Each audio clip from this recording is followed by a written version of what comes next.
Bueno, Adriana, ¿cómo hay que hacer con el enero? O sea, si bien falta todavía un montonazo de mes, ya hay que ir, creo que, empezando a fraccionar algunas cosas para que alcance el dinero hasta fin de mes. Así mismo, como decir, creo que el contexto que señalaste anteriormente es muy importante tenerlo en cuenta.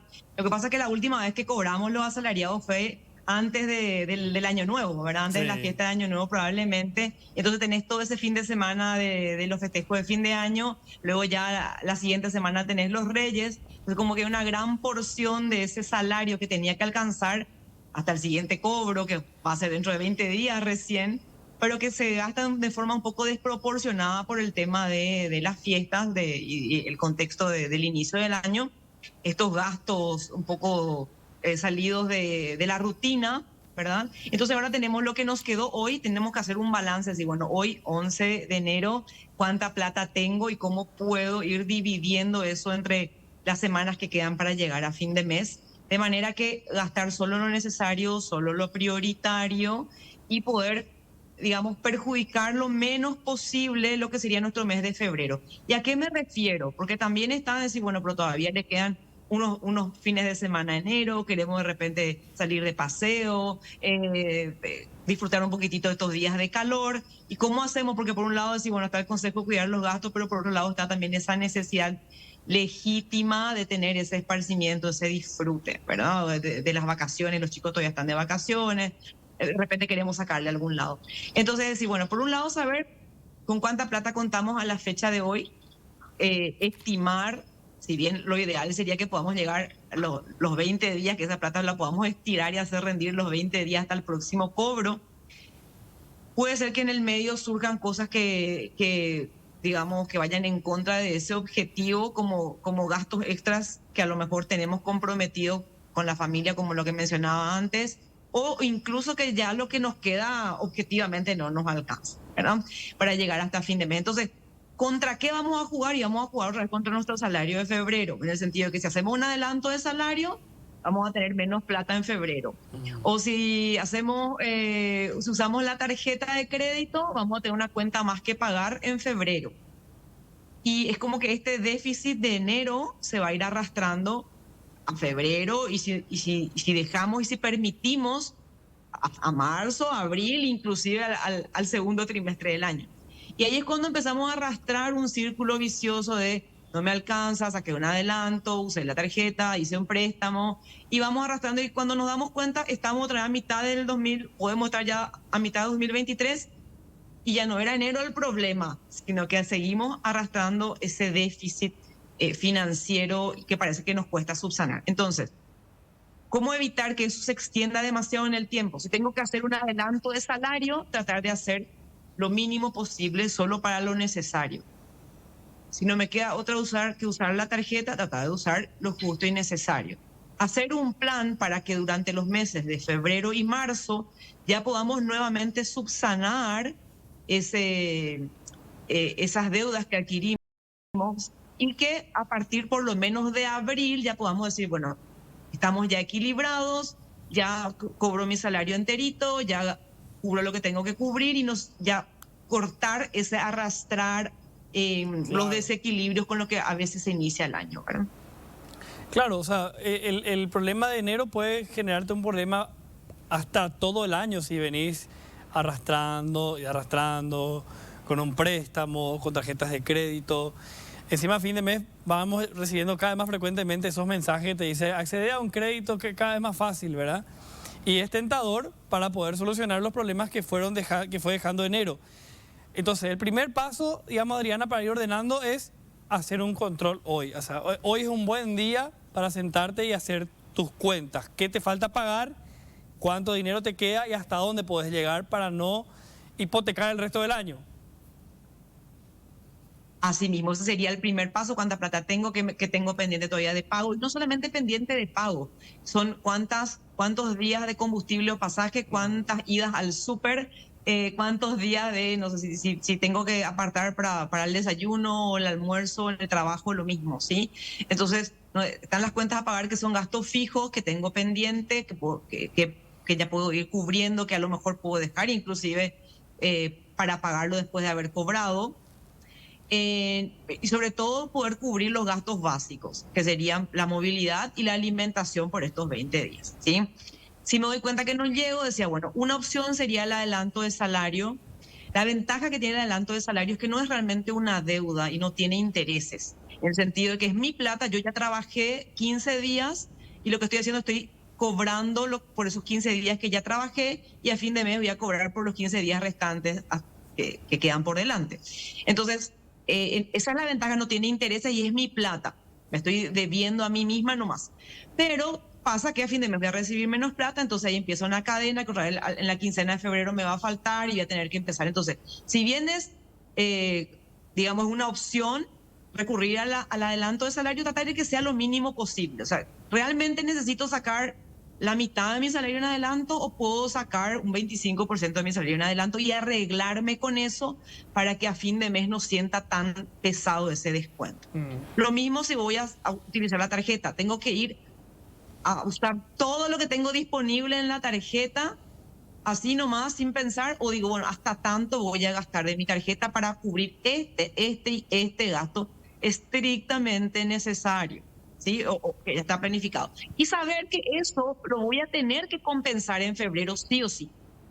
Claro. Sea adelanto, o sea, uso de la tarjeta, o sea, préstamo, lo voy a tener que compensar en febrero y marzo. Tengo que tener un plan, una estrategia para decir, bueno, parte de lo que sobregasté en enero voy a compensarlo en febrero, otra parte la voy a terminar de compensar en marzo y para abril ya deberíamos llegar equilibrados, por lo menos decir, bueno, ya con lo normal, sin arrastrar. Eso sería lo ideal y para eso tenemos que moderarnos, no desesperarnos, decir, no voy a nomás a tomar una medida extrema, no voy a gastar nada de acá a fin de mes. No nos engañemos, vamos a gastar, ¿sí? Pero tratemos de que sea lo justo y necesario para no arrastrar demasiado durante el año ese déficit, ¿verdad? Claro.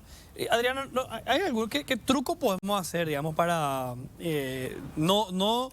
no sacarle el disfrute propio de enero, digamos, ¿verdad? Del mes donde hace más calor, donde da gusto de repente cortar la semana y tomarte una cervecita ahí en la vereda con tus amigos, que hay muchos encuentros.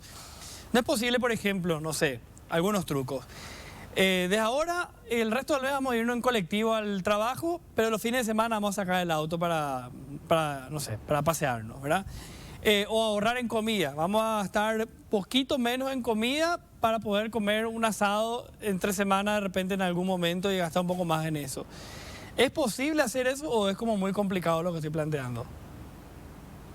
No, totalmente. Yo creo que es una práctica que deberíamos tenerla bastante entrenada, en el sentido de hacer trade-off, ¿verdad? Si yo prefiero esto, si yo me quiero ir al cine o me quiero ir a la cancha, porque eso me hace bien y me hace feliz, o porque me quiero tomar la cervecita el fin de semana, o me quiero ir a ese concierto, no sé, de música en vivo que me encanta y que me... Bueno, entonces, durante la semana, ¿a qué otras cosas puedo renunciar? Ahora, si yo digo, no, realmente no estoy dispuesto a viajar en colectivo, no estoy dispuesto a hacer tal o cuales sacrificios durante la semana, entonces probablemente voy a tener que renunciar al otro. Prefiero nomás quedarme en casa y no irme a ningún lado, pero durante la semana no quiero hacer sacrificios. Esa es una postura, es válida. Otra postura es durante la semana voy a tratar de optimizar o minimizar mis gastos para poder disfrutar un poquitito más el fin de semana. Ambas posturas son válidas y creo que tenemos que estar bastante entrenados y para eso cada uno tiene que conocer sus prioridades. ¿Qué es lo que valora más? Si yo valoro más el disfrute de los fines de semana, entonces con mucho gusto y con mucha, sin lamentarme, voy a hacer algunos ajustes en el día a día, en lo cotidiano. Si yo valoro más mi confort en el día a día, entonces puede ser que diga, ¿sabes qué? Para mí no es tan importante salir, pero sí es importante que durante la semana que se tenga un cierto estándar de calidad de vida o lo que sea. Entonces, cada uno se tiene que conocer a sí mismo, ser auténtico, reconocer sus prioridades, no pensar que lo que hace el otro también lo tengo que hacer yo y actuar en coherencia, ser consciente que si a lo mejor, bueno, demasiado quiero compartir con mi amigo este fin de semana, bueno, a lo mejor eso va a implicar que durante la semana me tenga que ajustar, a menos que diga, bueno, ¿sabes qué? No estoy dispuesto a hacer ningún tipo de sacrificio, ni entre semana, ni fines de semana, Y entonces, ¿a qué me va a llevar eso? Y me va a llevar seguramente a tener un déficit, a endeudarme y a tener un año financiero bastante pesado. Claro, exacto. Estoy dispuesto a aceptar esa consecuencia responsablemente y conscientemente. Y bueno, si yo me puedo hacer cargo de los resultados, las consecuencias de mis decisiones, está todo bien. Lo que creo que es un poquitito complicado es cuando no queremos reconocer que lo que vivimos, lo que nos pasa es por causa de nuestras decisiones y terminamos culpándole a los demás o qué sé yo, quejándonos como si fuese que nosotros no tenemos ningún peso en esa situación. Exacto. A ver, Adriana, cambiando, digamos, de enfoque la cuestión, dirigiéndonos ya a un público que quizá tenga tenga algún sobrante en su salario, que no tenga este problema de enero pucú que estamos planteando como alguien que le cuesta llegar a fin de mes, sobre todo en meses como tan largos como enero. ¿Es todavía recomendable el ahorro? Digamos, te pregunto cómo es todavía, justo fueron días donde se han hecho cortes de inflación del año que se cerró y considerando que hay un contexto latinoamericano donde en Argentina la inflación es súper elevada, el año político que se viene en Paraguay, los cambios que pueda haber. ¿Es recomendable para el 2023 al que le sobra un poco de su dinero del salario? ¿Es recomendable decirle que ahorre dinero o es como que se pierde demasiado la plata? A ver, creo que no gastar todo lo que ingresamos y poder tener una reserva, sea para emergencias o incluso para que no sea algo cíclico este tema del enero pucú, ¿verdad? Sino que siempre, todos los años, nomás luego me pasa que llego con apenas a fin de año y encima otra vez a fin de año aumento mis deudas y llega enero y es un sufrimiento interminable. Para evitar eso como medida preventiva y tener un año financiero más equilibrado, creo que es sano siempre no gastar todo y reservar una parte. Ahora, ¿cómo reservo ese excedente o ese sobrante? Lo guardo nomás no sé, en una caja de ahorro a la vista o en una cuenta corriente a la vista o debajo del colchón o en una alcancía. Eso no es recomendable por lo que acabas de decir. El tema de la inflación, el dinero va perdiendo poder adquisitivo y todo eso que yo estoy ahorrando a la larga estoy perdiendo. ¿Sí? O sea, no todo por una parte. Ahora, si podemos hacer esa práctica de no gastar todo lo que ingresamos y autoimponernos un ahorro periódico, pero encontrar la herramienta, el instrumento que existe felizmente para poder darle rentabilidad a ese ahorro, entonces ahí sí tenemos el cerrado, digamos, el círculo virtuoso del ahorro y la inversión.